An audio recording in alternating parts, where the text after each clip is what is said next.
automobiliai turėtų būti išbaninti. Mes nebalsuosim dėl vakcinų mandatų, mes nebalsuosim dėl lockdownų, mes nebalsavome, reiškia, dėl mėsos užbaninimo. Tačiau visą tai vyksta, kadangi šitie susitikimai tokie kaip PEFas ir jungtinės tautos, jie sustinka ir jie dirba su vyriausybiniam ir korporaciniam kolizijom, teisingiau suokalbiais, tam, kad apeiti demokratijas ir įbrukti reikalus per savo korporatyvinį vyriausybinį fašizmą. Na, lieka tik pasakyti, kad visi šitie pseudo politikai, pseudo tautos tarnai, pseudo, aš kodėl sakau pseudo, nes jie yra pseudo, visi jie vykdo išdavystę, visi jie nusipelno pačios griežčiausios bausmės. Kas, aš manau, savo laiku atėjus ir įvyks. Čia yra baisu, tai kas yra daroma. Na ir kaip Džekas Stro sako, Klauso Švabas greičiausiai atsistatydins kaip pirmininkas, pasak Ezaros A. Koheno. Pažiūrėsim. Kažkada ta diena ateis ir manau, kad jinai yra ne už kalnų, nes neišeina jiems nieko padaryti. Jie gali pezėti, klėdėti, grumoti, grasinti, siūlyti, apgaudinėti, meluoti, nieko jam nebeišeina. Ir viena šalis po kitos jos siunčia velniop. Ir aš manau, kad tą padarys ir Lietuva savo laiko atėjus. Tik ko gero nesu šita pseudo valdžia iš pseudo tarakonų, kurie ten sėdi šiai dienai. Jie šitie tai tikrai nieko nedarys. Bet pažiūrėsim, kas bus toliau. Man atrodo, kad jie pats nesupranta, į ką jie įlindo. Tuo tarpu vokiečiai kartojo Olandų patirtį, pradėjo masiškai vykti fermeriai į Berliną, uždarinėti gatves ir čia yra tik pradžia. Jų prezidentas Vokiečių fermerių asociacijos pareiškė, kad jeigu vyriausybė neatsiims savo priemonių, mes būsim nuo sausio 8 absoliučiai visur, tokiais būdais, kurių mūsų šalis niekada nepatyrė. Mes šito nepriimsim. Ir iš tikrųjų, mėlėjai, čia yra sveikintinas dalykas. Reikia kelt balsą, nes kitaip nebus. Kitaip šitie parazitai, jie darys toliau, kaip sakant, su tyliu pritarimu, jiegi nušvitę despotą, o visi kiti yra tamsoj. Jiegi geriau žino, ką reikia visiems. Na, vokiečių fermeriai gali savo tai leisti, jų yra labai daug, Vokietijoje yra labai stiprių fermų labai daug, kaip ir Olandijoje. Lietuvoje būtų aišku sudėtingiau, bet aš manau, kad ateis diena, kad ir mūsų žmonės turės pareikšti savo valią. Ir aš manau, kad ateis diena, kai nereikės kažkokių pseudo, reiškia, marionečių ant scenos šokinėjančių, klykaujančių, tiesiog durnus lozungus darančių koncertus ir iš savo politinius taškus renkančių taip, kaip matėme iki šiol visus mitingus Lietuvoje vykstant. Šitie pseudo mitingai nepadeda. Čia turi būti organiškas protestas ir matomai lietuviai mes dar iki šito nepriejom. Bet aš net nebejoju, kad savaime prieisim be jokių paskatų.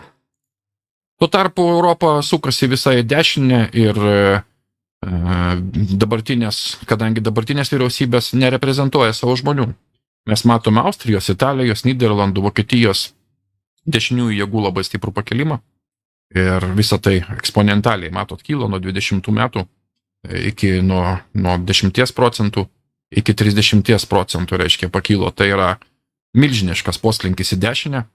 Ir kito kelio ir neturėjo būti, kitaip ir neturėjo būti, nes matydami žmonės, kas vyksta, iš tikrųjų bunda, iš tikrųjų pasibaisėja yra daug kas. Ir visą tai išauks labai didelį posūkį į dešinę pusę. Ne iš leftistinių politikų žiūrima bus, o būtent iš dešiniųjų. Žinoma, kad čia far-right populist. Čia kokios far-right? Far-right čia yra anarchistai. Čia su anarchija nieko bendro. O štai, kad populizmas grįžta, tai yra labai gerai. Nes aš kiek pamenu buvo iškreipytas populizmas, įvardintas kaip kažkoks blogis, dar kažkas esu šitą sakęs. Kasgi yra populizmas? Tai yra populiarūs sprendimai tautos labui. Ir visi šitie, kurie yra pravardžiuojami populistais, jie yra tiesiog bandomi, kaip sakant, kaip nors apšmeižti, apjuodinti ir visa kita.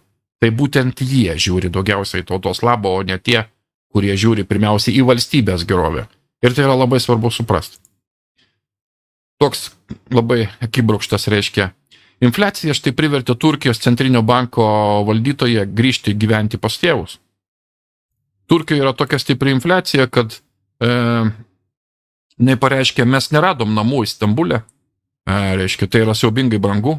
Tai mes pervažiavom pas mano tėvus, 44 metų šitagi būtent centrinio banko valdytoje, perėmusi birželį po 20 mečių prabuvimo Jungtinėse valstijose, reiškia, centrinio banko vadovės postą. Ar įmanoma, kad Stambulas patapo brangesnis už Manhattaną, jinai paklausė. Viskas eina velniop. nes Turkijos lira yra labai nukritusi stipriai, Turkija turi labai didelių problemų ir, kaip sakant, visai nesenai buvo numažinta valiutos vertė, Erdoganas šitai bando išsaugoti savo šalį, savo rinką, savo ekonomiką. Lygiai tą patį darė Baltarusija, lygiai tą patį daro dabar Venezuela, lygiai tą patį daro turkai ir lygiai tą patį daro visi tie, kurie turi smegenų ir turi savo valiutą. Svarbiausia yra turėti savo valiutą, nes kai tu neturi savo valiutos, tu to padaryti elementariai negali ir esi priklausomas nuo kažkokio centrinio banko ir, kaip pavyzdžiui, mes nuo euro-dolerio, kuris net ne euras, o iš tikrųjų euro-doleris. Na, tiesiog toks, sakau, kuriozas. Centrinio banko valdytoja buvo priversta grįžti gyventi pas tėvus. Vau. O tuo tarpu Javieras Milėjus ką tik pasakė kalbą, pranešdamas apie labai masišką išreguliavimą ekonomikos Argentinai. O jisai pasakė štai ką. Hoy es un día histórico para nuestro país. Después de décadas de fracaso. Gal aš paversiu šiek tiek, ar ne? Šiandien yra istorinė mūsų šaliai diena. Po dešimtmečių žlugimo, nuskurdinimo, nuosmukio ir priešiškumo.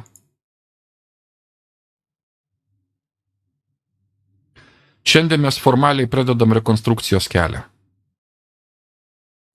Kadangi mes perėmėm